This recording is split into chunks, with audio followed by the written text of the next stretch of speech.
আলহামদুলিল্লাহি ওয়াহদা ওয়াসসালাতু ওয়াসসালামু আলা মান লা নাবী বা'দা ওয়া ক্বালা তাআলা ওয়া লা যিকরিল্লাহি আকবার ওয়া ক্বালা রাসূলুল্লাহ সাল্লাল্লাহু আলাইহি ওয়াসাল্লাম আন আব্দুল্লাহ ইবনে মাসউদ রাদিয়াল্লাহু আনহু قال قال رسول الله صلى الله عليه وسلم المرء مع من احب متفق عليه আলহামদুলিল্লাহ সমস্ত প্রশংসা সমস্ত গুণগান সে রব্বুল আলামিনের জন্য।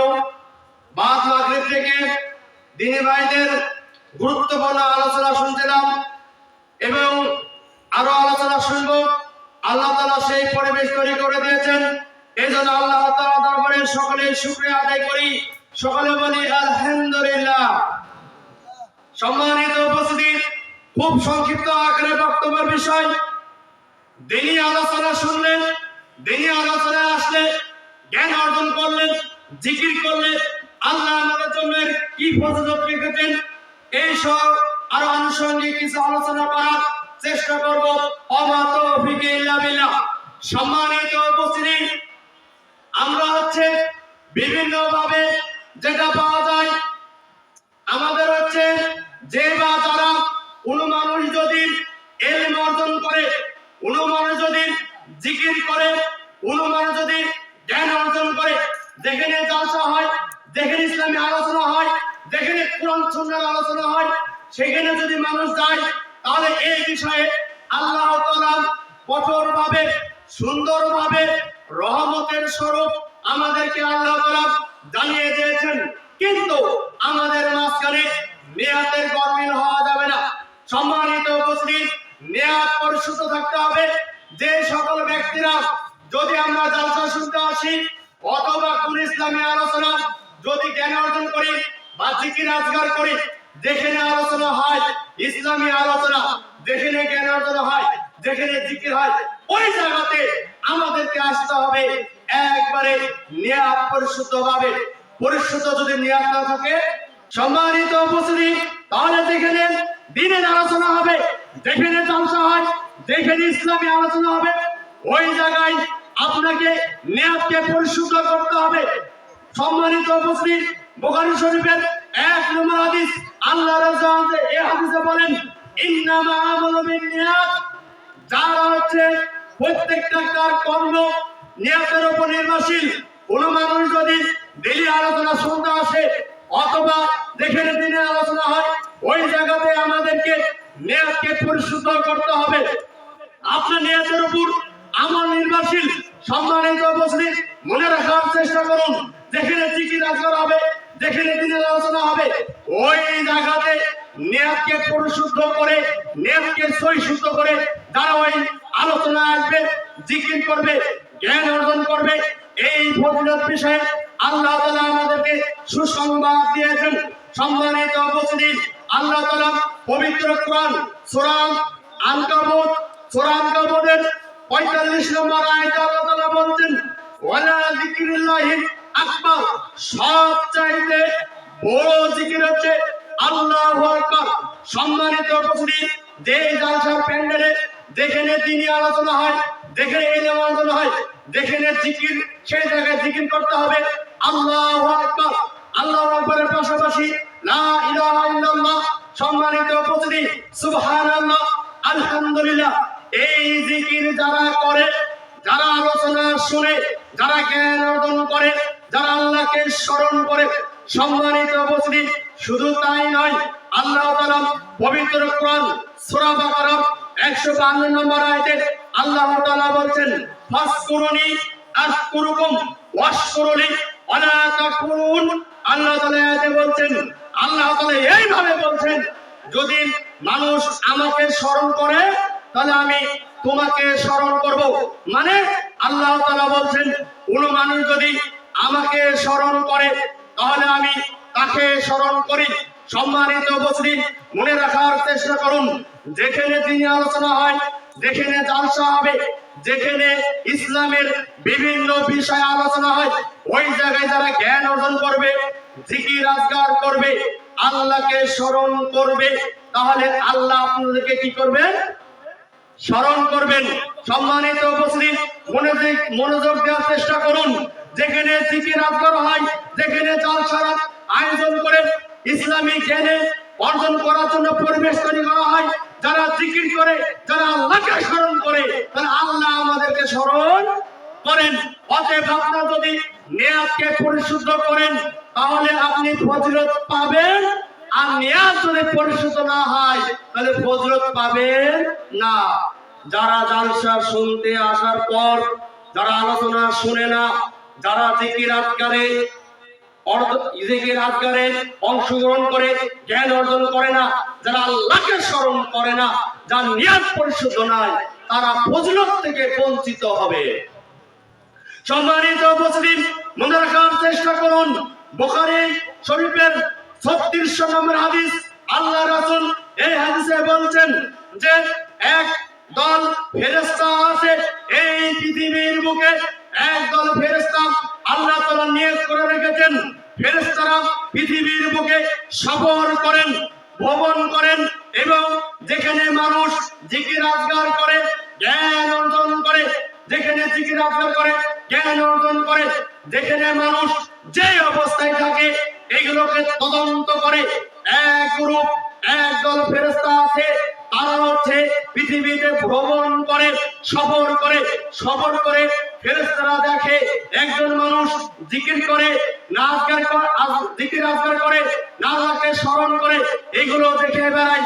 অতএব সম্মানিত উপস্থিতি, তারপর আল্লাহ রাসূল বলছেন, আল্লাহর ভাষা, আল্লাহ রাসূল বলছেন, আল্লাহ জিজ্ঞাসা করে, যখন সফর করে মানুষের রিপোর্ট গুলো আল্লাহর কাছে নিয়ে যায়, যখন আল্লাহর কাছে পরিবেশন করেন, পেশ করেন, তখন আল্লাহ ফেরেশতাকে বলেন যে তোমরা মানুষদেরকে কি অবস্থায় দেখে আসলে, তোমরা মানুষদেরকে কি অবস্থায় দেখে আসলে।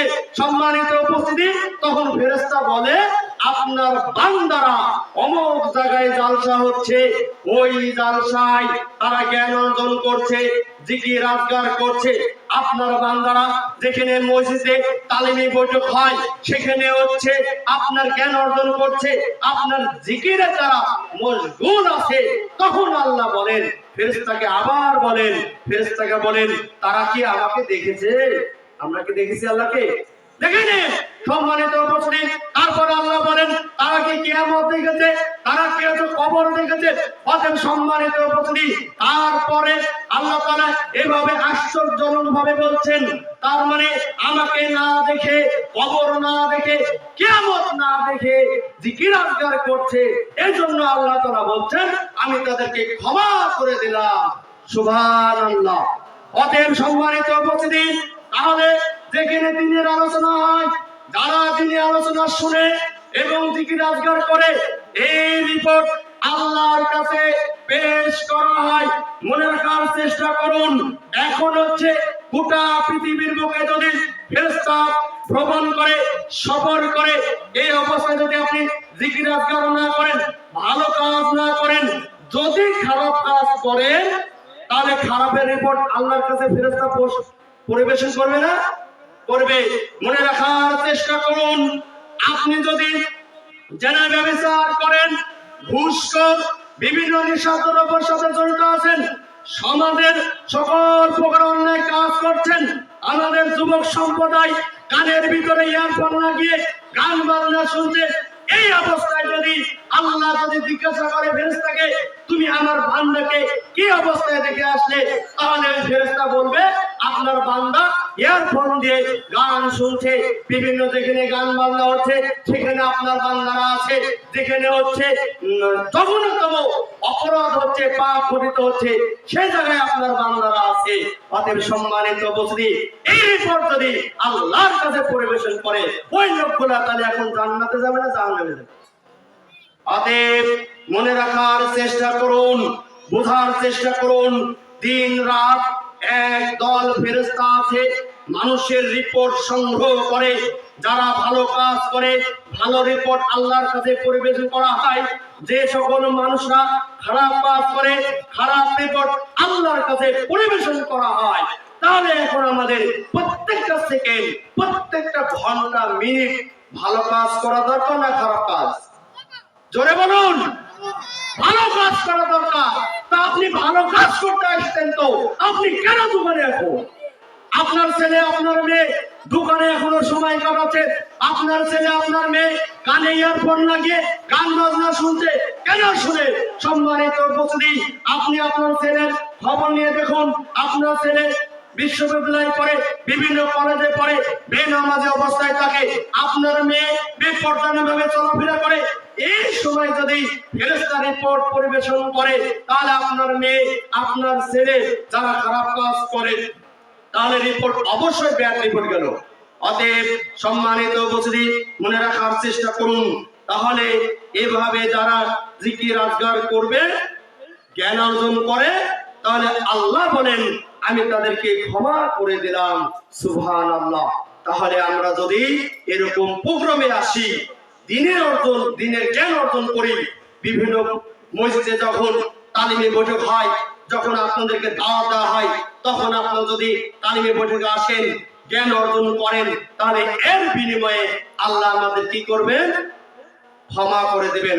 শুধু তাই নয়, যারা তওবা করবে, পাপ কাজ করতে করতে ক্লান্ত হয়ে গেছেন, সিগারেট বিড়ি খাইতে খাইতে ক্লান্ত হয়ে গেছেন, জেনা ব্যভিচার করতে করতে ক্লান্ত হয়ে পড়েছেন, আপনার স্ত্রী আপনার মেয়ে বেপরদাহীন ভাবে চলতে চলতে ক্লান্ত হয়ে গেছেন, পৃথিবীর সম পরিমাণ পাপ নিয়ে যারা আমার আল্লাহর কাছে যারা হাজির হবে, তওবা করবে, তার তওবা আল্লাহ গ্রহণ করবেন, ক্ষমা করে দেবেন। পবিত্র কোরআন সূরা ফুরকান ৭০ নম্বর আয়াতে আল্লাহ তাআলা বললেন, ওয়া আমিলা আমালান সালিহান ফাউলাইকা ইউআবদিলুল্লাহ। আল্লাহ তাআলা আয়াতে বলছেন, যারা তওবা করে, ঈমান আনে, সৎ আমল করে, আমি তাদের গুনাহগুলোকে নেকি দ্বারা পরিপূর্ণ করে দিলাম। সুবহানাল্লাহ। তাহলে যারা পৃথিবীর সমপরিমাণ যদি পাপ নিয়ে যদি আল্লাহর কাছে তওবা করে, ক্ষমা প্রার্থনা করে, তাহলে যারা ঈমান আনে, সৎ আমল করে, আল্লাহ তাআলা বলেন আমি তার গুনাহগুলোকে নেকি দ্বারা পরিপূর্ণ করে দিলাম। সুবহানাল্লাহ। অতএব রহমত থেকে নিরাশ হওয়ার কোনো কারণ নেই।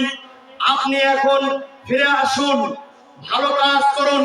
যারা বেনামাজি, সালাত পড়েন না, সালাত পড়তে পারেননি, তওবা করুন।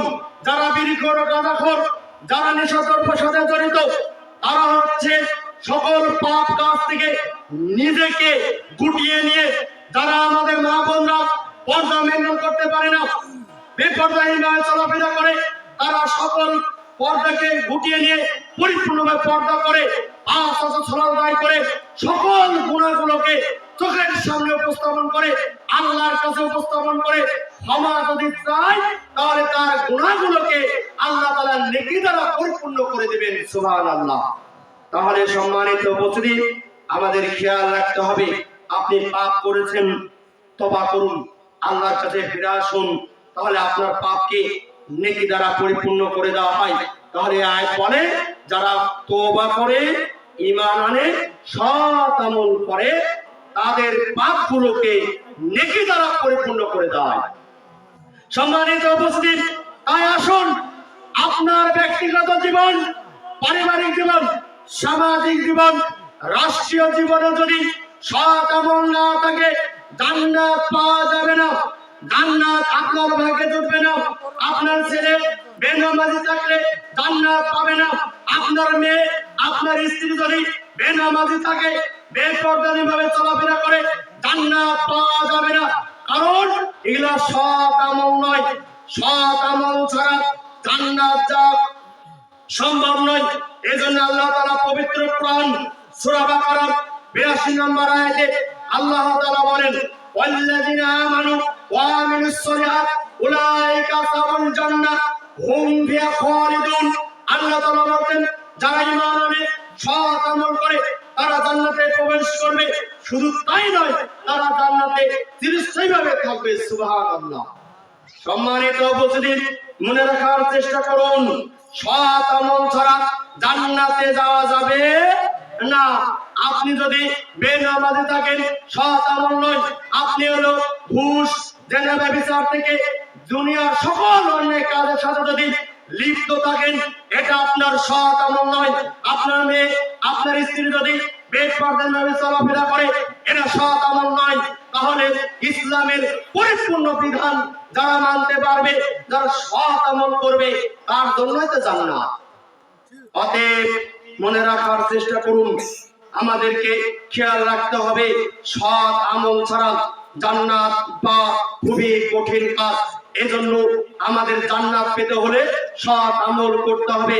পৃথিবীর সকল প্রকার অন্যায় কাজ ছাড়তে হবে, গান বাজনা ছাড়তে হবে, তারপর হচ্ছে নিঃসতর্ক ছাড়তে হবে, নামাজি হোক সলাতি হতে হবে। এভাবে প্রত্যেকটা কাজকে গুনার কাজ থেকে সরে এসে ইসলামকে আঁকড়ে ধরতে হবে।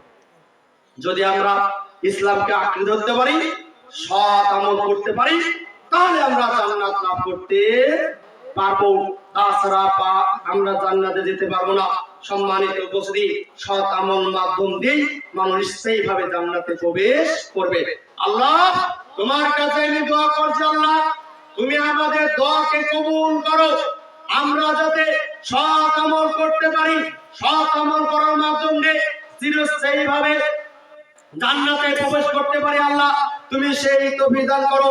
সকলে বলে আমিন।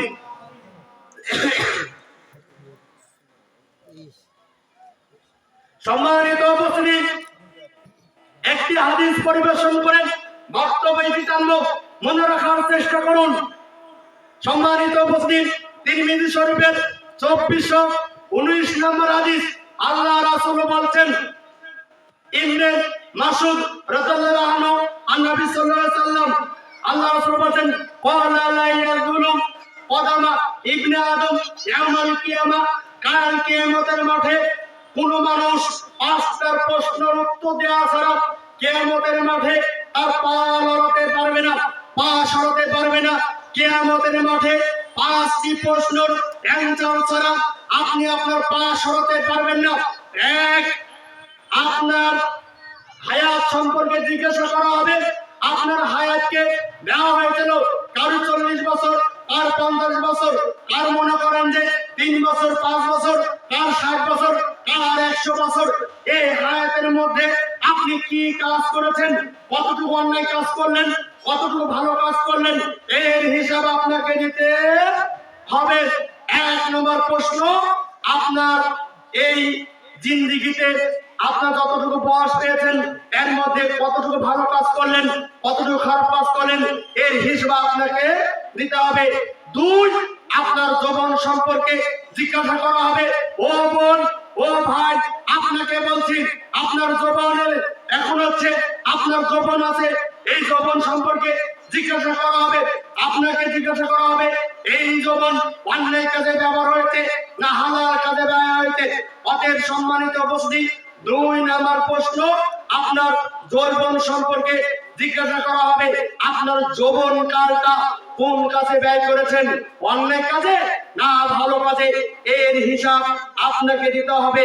ওরে যুবতী বোন, ওরে যুবতী ভাই, তোমাকে বলছি, তোমার এখন যৌবন আছে, এই যৌবনটা তুমি কোথায় ব্যয় করছো, অন্যায় কাজে না ভালো কাজে, এর হিসাব কিয়ামতের মাঠে দিতে হবে। সম্মানিত উপস্থিতি, যার হচ্ছে ছেলে সন্তান আছে, যুবক যুবতী যারা আছে, যে সকল বাপ হাজিগিরি হজ করেছে, যে সকল বাপ সরমদাই করে তাহাজ্জুদ পড়ে, যে সকল মা, যে সকল ভাই, যে সকল বোনেরা হজ করে সরমদাই করে বিভিন্ন জিকির আজগার করে, তাহলে একজন বাপ, একজন মায়ের যে যুবতী সন্তান রয়েছে, যুবতী মেয়ে রয়েছে, তার যে যৌবনকাল কোন জায়গায় ব্যয় করেছে, এর হিসাব তার বাপকে দিতে হবে, নারী মাকে দিতে হবে। অতএব মনে রাখার চেষ্টা করুন, আপনার সন্তান যুবককালটা কোন জায়গায় ব্যয় করেছে, এই হিসাবে আপনাকে দিতে হবে। আপনি মনে রাখার চেষ্টা করুন, আপনি হচ্ছে কুরবানির দিনে কুরবানি দিচ্ছেন, পশু কুরবানি দেন, গরু ছাগল কুরবানি দিচ্ছেন, তারপর হচ্ছে বিভিন্ন পশু জবাই করছেন, নেকির আশায় কুরবানি দিচ্ছেন, কিন্তু আপনার ছেলে, আপনার মেয়ে কলেজ বিশ্ববিদ্যালয়ে যৌবনকে যে কুরবানি দিচ্ছে, এই হিসাব কার কাছে আছে? অতএব আপনার মেয়ে, আপনার ছেলে বিভিন্ন বিশ্ববিদ্যালয়ে কলেজে পড়েন, আপনার ছেলে আপনার মেয়ে যৌবন কালটাকে এইভাবে কুরবানি দিয়ে দিচ্ছে। কোন পার্কে কোন জায়গায় যেন আপনার মেয়ের আপনার ছেলের যৌবনটা কুরবানি হয়ে যাচ্ছে।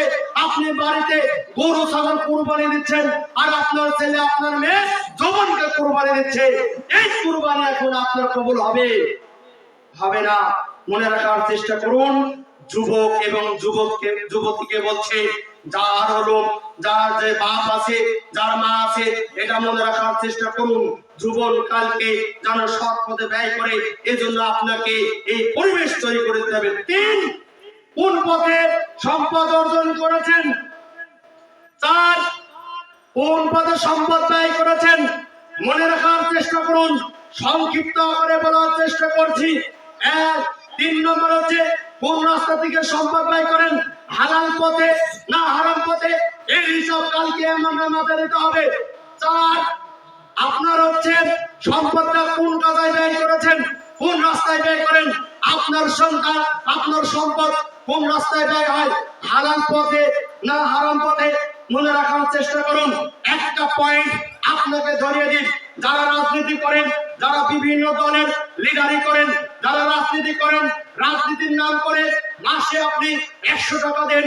এই 100 টাকা কোন জায়গায় ক্ষয় হয়, কোন জায়গায় ব্যবহার হয়, এই হিসাবকে আপনি কোনদিন নিয়েছেন? আপনি একটা রাজনৈতিক দলের কর্মী, মাসে মাসে 100 টাকা দিচ্ছেন। এই 100 টাকা আপনার রাজনৈতিক দলের লিডার কোন জায়গায় ব্যয় হয়, এটা কি আপনার কাছে খবর আছে? এর হিসাব আপনাকে দিতে হবে। মনে রাখার চেষ্টা করুন। আপনার টাকা বেদর্মীদের অনুষ্ঠানে খরচ হয়, জন্মদিবসে খরচ হয়, বিভিন্ন হচ্ছে বেদাতি শিরকি অনুষ্ঠানে খরচ হয়, হিন্দুর পূজাতে আপনার টাকা খরচ হয়। আপনি না মুসলমান, আপনি মাসে 100 টাকা দিয়েছেন। এই 100 টাকা থেকে 1 টাকা পূজার মণ্ডপে খরচ হচ্ছে কেন? আপনাকে মনে রাখতে হবে। তার মানে আপনি যে টাকাটা দিচ্ছেন, এর হিসাব আপনাকে দিতে হবে। আপনি যেখানে সেখানে টাকা দিতে পারেন না, হারাম জায়গায় টাকা দেওয়া যাবে না। যে জায়গায় টাকা দিলে নেকি হবে, সেই জায়গায় টাকা দেওয়ার চেষ্টা করুন। আপনি যদি বাধ্য হন, এটা আলাদা হিসাব। তবে মনে রাখার চেষ্টা করুন, আপনার পকেটের 1 টাকা কোন বেধর্মীদের অনুষ্ঠানে খরচ হবে না, কোন পূজার অনুষ্ঠানে খরচ হবে না। অতএব সম্মানিত উপস্থিতি, লাকুম দীনুকুম ওয়ালিয়া দিন। তোমার দিন আমার দিন আমার জন্য, এবং তার দিন তার জন্য। অতএব সম্মানিত উপস্থিতি, 4 নম্বর পয়েন্ট, আপনার সম্পদ কোন জায়গায় ব্যয় হচ্ছে, এর হিসাব আপনাকে দিতে হবে। অতএব সম্মানিত উপস্থিতি, তাহলে আপনার সম্পদ যদি হারাম জায়গায় ব্যয় হয়, তাহলে হারামের হিসাব কালকে মনে দিতে হবে। 5, এলেম অর্জন করলেন, জ্ঞান অর্জন করলেন, কিন্তু জ্ঞান অর্জন অনুযায়ী আমল করলেন না, এর হিসাব দিতে হবে। তাহলে 1, আপনার হায়াতের হিসাব নেওয়া হবে। 2, যৌবনের হিসাব নেওয়া হবে। 3, আপনি কোন পথে সম্পদ ব্যয় করে অর্জন করেছেন। 4, কোন রাস্তায় সম্পদ ব্যয় করছেন। 5, এলেম অর্জন অনুযায়ী এলম অর্জন করেছেন, কিন্তু ওই নিজে আমল করেননি। এই বিষয়ে কালকে আমাদের হিসাব নেওয়া হবে। এর হিসাব যারা সঠিক দিতে পারবেন, তারাই কালকে মাঠে আপনার পা দোলনা সরাতে পারবেন। তাছাড়া সম্মানিত উপস্থিতি, হিসাব দিতে হবে। অতএব তাই আসুন আমরা আমাদের আমলগুলোকে পরিশুদ্ধ করি। আমরা আমাদের আমলকে পরিশুদ্ধ করার মাধ্যম দিয়ে জান্নাত লাভ করতে পারি। আল্লাহ তাআলা যেন সেই তৌফিক দান করেন। সকলে বলে আমিন। সুবহানাকা আল্লাহুম্মা ওয়া বিহামদিক, আশহাদু আল্লা ইলাহা ইল্লা আনতা, আস্তাগফিরুকা ওয়া আতুবু ইলাইক। আসসালামু আলাইকুম ওয়া রাহমাতুল্লাহ।